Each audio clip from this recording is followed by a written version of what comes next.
Assalamualaikum warahmatullahi wabarakatuh. Halo anak-anak, gimana kabarnya? Mudah-mudahan kalian semua sehat walafiat dan semoga menjadi anak yang soleh dan solehah. Amin ya Allah ya Rabbal alamin. Sebelum kita belajar, marilah kita berdoa dulu supaya belajar pada hari ini berjalan dengan lancar, baik dan mendapat ilmu yang bermanfaat. Allahumma inna nas'aluka ilman nafi'a wa rizqan wasi'a wa shifa'an min kulli da'in wa saqami ya arhamar rahimin. Rabbi syrahli sadri wa yassirli amri wahlul 'uqdatam min lisani yafqahu qawli. Pada pertemuan hari ini kita akan belajar tentang iman kepada kitab-kitab Allah Subhanahu wa taala. Pada pertemuan hari ini kita akan belajar tentang iman kepada kitab-kitab Allah Subhanahu wa taala. Iman kepada kitab-kitab Allah Subhanahu wa taala itu termasuk salah satu rukun iman yang wajib kita percayai, ya. Jadi rukun iman itu ada berapa anak-anak? Ada 6. Nah, salah satunya yaitu iman kepada kitab-kitab Allah Subhanahu wa taala. Iman kepada kitab Allah adalah iman kepada kitab Allah Subhanahu wa taala berarti percaya dan yakin dengan sepenuh hati bahwa Allah Subhanahu wa taala telah menurunkan kitab-kitabnya kepada para rasulnya. Ajaran yang terdapat di dalam kitab tersebut disampaikan kepada umat manusia sebagai pedoman hidup agar dapat meraih kebahagiaan di dunia dan di akhirat. Dalil tentang iman kepada kitab Allah Subhanahu wa taala terdapat di surat Al-Maidah surat kelima di dalam ayat Al-Qur'an ayat ke-16. Bismillahirrahmanirrahim. Yahdi billahi man ittaba' ridwanahu subulas salam wa yukhrijuhum minadh dhulumati ilan nur bi'idnihi wa yahdihim ila siratim mustaqim. Yang artinya anak-anak, dengan kitab itulah Allah memberi petunjuk kepada orang yang mengikuti keridhoannya ke jalan keselamatan. Dengan kitab itu pula Allah mengeluarkan orang-orang dari kegelapan dan menuju kecahayaan dengan izinnya. Dan Allah menunjukkan ke jalan yang lurus. Selanjutnya, nama-nama kitab Allah dan penerimanya.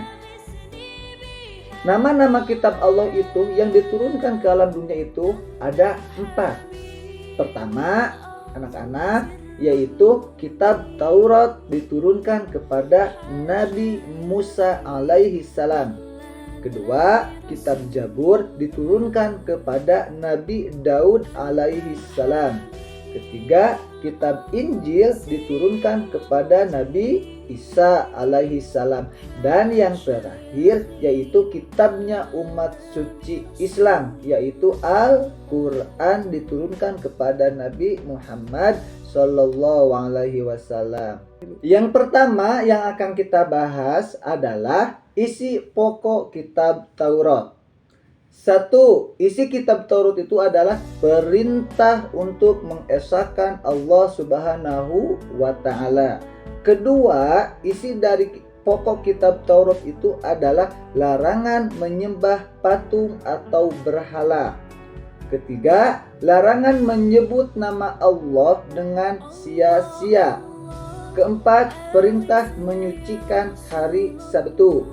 Kelima, perintah menghormati kedua orang tua. Keenam, larangan membunuh sesama manusia. 7. Larangan berbuat zina. Kedelapan, larangan mencuri. Kesembilan, larangan menjadi saksi palsu.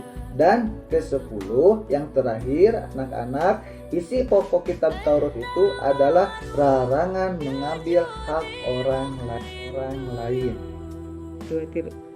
Kedua, isi pokok kitab Zabur sesuai dengan Al-Quran yang berbunyi Bismillahirrahmanirrahim wa rabbuka a'lamu bima fis samawati wal ardh wa laqad faddalna ba'dan nabiyina ala ba'din wa atayna Dawuda zabura, yang artinya anak-anak, dan Tuhanmu lebih mengetahui siapa yang di langit dan di bumi. Dan sungguh, kata Allah, kami telah memberikan kelebihan kepada sebagian nabi atas sebagian yang lainnya. Dan kami berikan Zabur kepada nabi dan orang lain. Kedua, isi yang ketiga selanjutnya anak-anak, isi pokok kitab Injil. Ada 3. Yang pertama, perintah untuk kembali mengesahkan Allah Subhanahu wa Ta'ala. 2. Isi pokok kitab Injil itu membenarkan keberadaan kitab Taurat.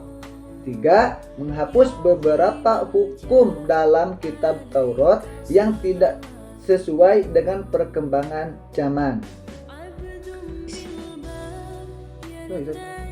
Menjelaskan bahwa kelak akan datang 4 kembali Rasul setelah Nabi Isa, yaitu Nabi Muhammad Shallallahu Alaihi Wasallam. Di samping ada di kitab Injil, penjelasan ini juga terdapat di dalam kitab Taurat. Dan yang terakhir, ya, ada kitab-kitab Allah dan nama-nama kitab yang wajib kita ketahui. Nah, yang terakhir itu isi pokok kitab Al-Quran, kitabnya umat muslim. Kesatu, yaitu isi pokok dari kitab Al-Quran itu adalah akidah. Akidah itu apa? Keyakinan, yaitu hal-hal yang berkaitan dengan keyakinan seperti mengesahkan Allah Subhanahu wa Ta'ala, meyakini para malaikat Allah Subhanahu wa Ta'ala dan yang lainnya.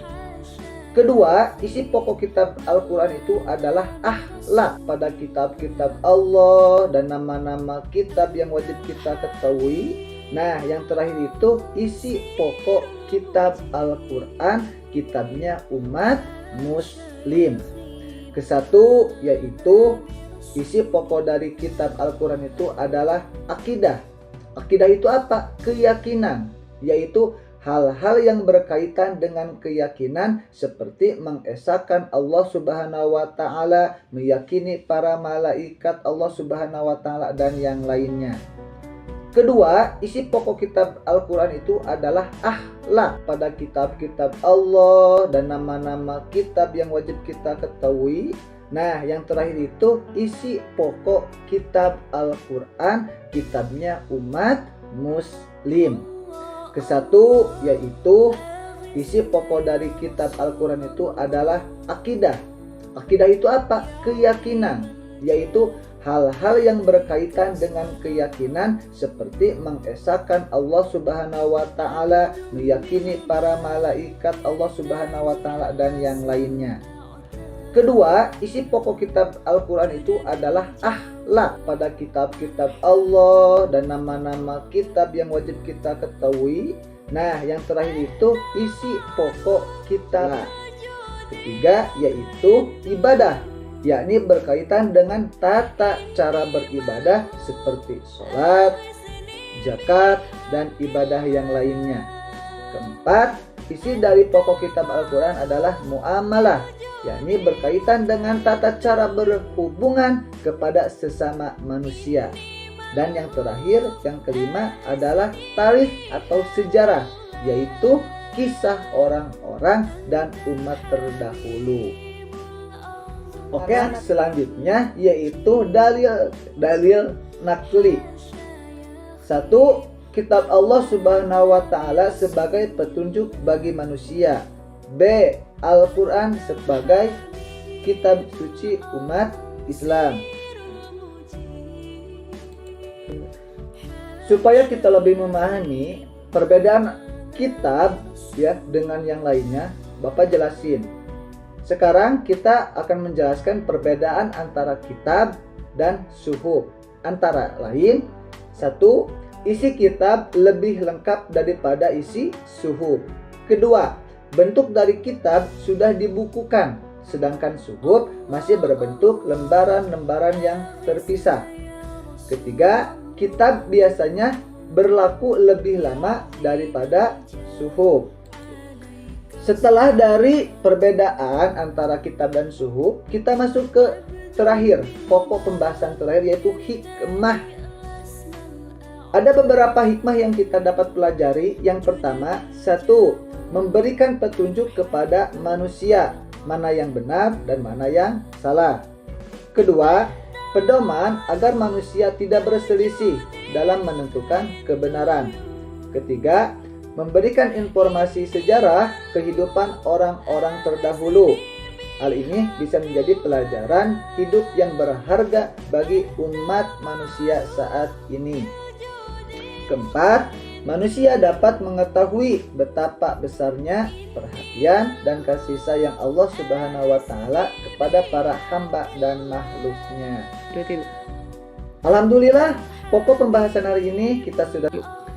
Setelah dari perbedaan antara kitab dan suhuf, kita masuk ke terakhir, pokok pembahasan terakhir, yaitu hikmah.